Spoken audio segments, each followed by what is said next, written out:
Mark, what is the best thing about Dr. Ben Carson? Oh, look, the best thing is he's a brain surgeon. I mean, you've always wanted a brain surgeon to run for president. You know, almost had a heart surgeon when Bill Frist did it, but he's a brain surgeon. I mean, and frankly, I mean, one of the best in the world. He has a very instinctive understanding of particularly I think, the needs of young children. I mean,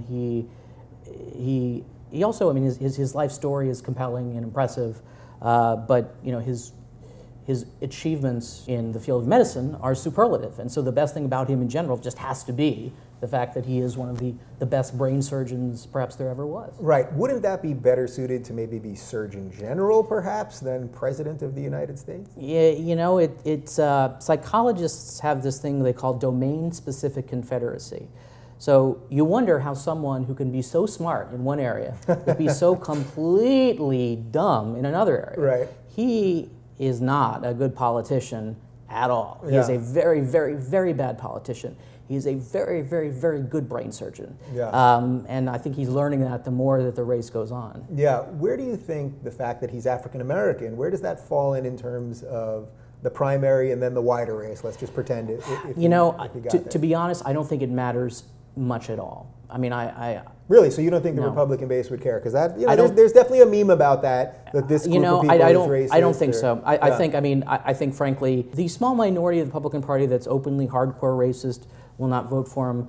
Other Republicans who, you know, might still have subconscious or, you know, beneath the surface jitters about powerful black men understand the political benefits of having someone who's African American run. I really just, I don't think it matters. Yeah. Do we not give Republicans enough credit when it comes to diversity? Because actually, look, Herman Cain ran. Tim Scott is a Republican senator in the South. It's easy, right? It's very easy to say, oh, but they're all tokens and all that. You know, but after a while, got a lot of tokens, like a lot of quarters, that starts adding up into dollars. Yeah. And suddenly you realize, you know what? One party is doing a pretty good job of recruiting minority candidates and fast-tracking them to higher office, and that ain't the Democratic Party. Yeah, and by the way, for the record, I hate the phrase token, because I used to hear it when I come out of the progressive world, and they were always saying if there was a black person on Fox News, he's the token black person. Right. But what right do I, as a white person, have to tell a black person what they should feel politically? I think it's, calling someone a token, I think, is you know, in and of itself is, I mean, it's obnoxious. I agree. I totally agree, and I don't,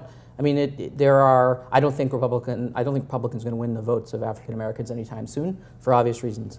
But at the same time, I don't think you can ignore the enormous number of talented politicians in the Republican Party who are non-white. All right, so that said, what is the worst thing about Dr. Ben Carson? I mean, the worst thing about Dr. Ben Carson, as I said, is that just his political skills are abominable and can't transfer them. I mean, I would trust Ben Carson right now to stick his finger in my brain and remove a clot from my subarachnoid arteries. Yeah.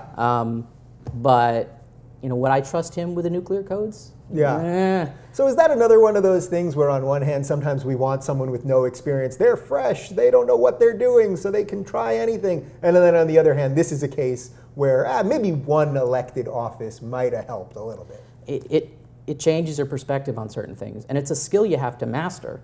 And he's not a good politician. He is a bad, bad politician.